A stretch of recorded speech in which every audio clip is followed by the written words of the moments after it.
ವೀಕ್ಷಕರೇ, ನ್ಯಾಷನಲ್ ಟಿವಿಗೆ ಸ್ವಾಗತ. ನಾನು ಸ್ವಾತಿ ಸಾಲ್ಯನ್. ನಮ್ಮ ಮೆಟ್ರೋ ದಿನಕ್ಕೊಂದು ಸುದ್ದಿಯನ್ನ ಮಾಡುತ್ತಲೇ ಇದೆ. ವಿಶೇಷವಾಗಿ ಜನರ ಹಿತಕ್ಕೋಸ್ಕರ, ಜನರಿಗಾಗಿ ನಮ್ಮ ಮೆಟ್ರೋ ಸದಾ ಸಿದ್ಧ. ಮೆಟ್ರೋದಲ್ಲಿ ಆರೋಗ್ಯಕ್ಕೆ ಸಂಬಂಧಪಟ್ಟ ಕೆಲವು ಕೆಲಸಗಳು ನಡೆಯುತ್ತಿರುತ್ತದೆ.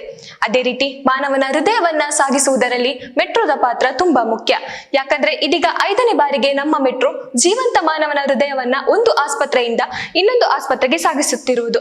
ಹೌದು, ನಮ್ಮ ಮೆಟ್ರೋ 5ನೇ ಬಾರಿಗೆ ಜೀವಂತ ಮಾನವ ಹೃದಯವನ್ನ ಕೇವಲ 7 ನಿಮಿಷಗಳಲ್ಲಿ 6 ಜನರ ವೈದ್ಯಕೀಯ ತಂಡದೊಂದಿಗೆ ಯಶಸ್ವಿಯಾಗಿ ಸಾಗಿಸಿದೆ.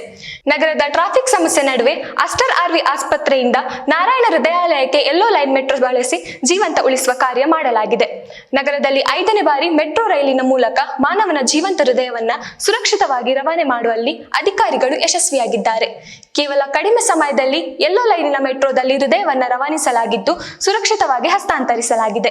ಕೇವಲ 7 ನಿಮಿಷಗಳಲ್ಲಿ ಹೃದಯ ರವಾನೆಯಾಗಿದ್ದು ಎಲ್ಲೆಡೆ ಜನರು ಮೆಚ್ಚುಗೆಯನ್ನ ವ್ಯಕ್ತಪಡಿಸಿದ್ದಾರೆ. ಅಸ್ಟರ್ ಆರ್ವಿ ಆಸ್ಪತ್ರೆಯಿಂದ ಸಂಗ್ರಹಿಸಲ್ಪಟ್ಟ ಹೃದಯವನ್ನು ನಾರಾಯಣ ಹೃದಯಾಲಯ ರೋಗಿಗಳಿಗೆ ತುರ್ತು ಅವಶ್ಯಕತೆಯ ಹಿನ್ನೆಲೆಯಲ್ಲಿ ನಿನ್ನೆ ಸಂಜೆ 7:26ಕ್ಕೆ ವೈದ್ಯಕೀಯ ತಂಡವು ರಾಗಿಗುಡ್ಡ ಮೆಟ್ರೋ ನಿಲ್ದಾಣಕ್ಕೆ ತಂದಿತ್ತು.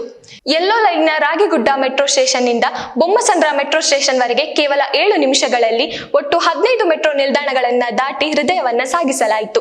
6 ಜನರ ವೈದ್ಯಕೀಯ ತಂಡದೊಂದಿಗೆ ಹೃದಯವನ್ನ ಯಶಸ್ವಿಯಾಗಿ ಹಸ್ತಾಂತರ ಮಾಡಲಾಗಿದೆ. ಹೌದು, 6 ಜನ ವೈದ್ಯಕೀಯ ತಂಡವು ಭದ್ರತಾ ಪರಿಶೀಲನೆ ಮುಗಿಸಿ 7:29ಕ್ಕೆ ಮೆಟ್ರೋ ಪ್ಲಾಟ್ಫಾರ್ಮ್ ತಲುಪಿದ್ದು 7:32ಕ್ಕೆ ವಿಶೇಷ ಸೌಲಭ್ಯ ಒದಗಿಸಿದ ತರಬೇತಿ ಪಡೆದ ಸಿಬ್ಬಂದಿಗಳೊಂದಿಗೆ ರೈಲನ್ನ ಹತ್ತಿದರು.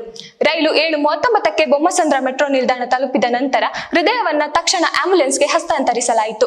ನಂತರ ಆಂಬ್ಯುಲೆನ್ಸ್ 8:12ಕ್ಕೆ ನಾರಾಯಣ ಹೃದಯಾಲಯ ತಲುಪಿ ಹಸ್ತಾಂತರ ಪ್ರಕ್ರಿಯೆ ಪೂರ್ಣಗೊಳಿಸಿತು. ಇಂತಹ ಉಪಯುಕ್ತ ಕೆಲಸಗಳಿಗೆ ನಮ್ಮ ಮೆಟ್ರೋ ಸದಾ ಸಿದ್ಧ. ಇನ್ನಷ್ಟು ಇಂತಹ ಒಳ್ಳೆ ಕಾರ್ಯ ನಡೆಯಲಿ, ಇದಕ್ಕೆ ಜನಸಾಮಾನ್ಯರ ಬೆಂಬಲವು ಸಿಗಲಿ ಎಂದು ಹೇಳುತ್ತಾ ಇನ್ನಷ್ಟು ಸುದ್ದಿಗಳಿಗಾಗಿ ನೋಡ್ತಾ ಇರಿ ನ್ಯಾಷನಲ್ ಟಿವಿ. ಧನ್ಯವಾದಗಳು.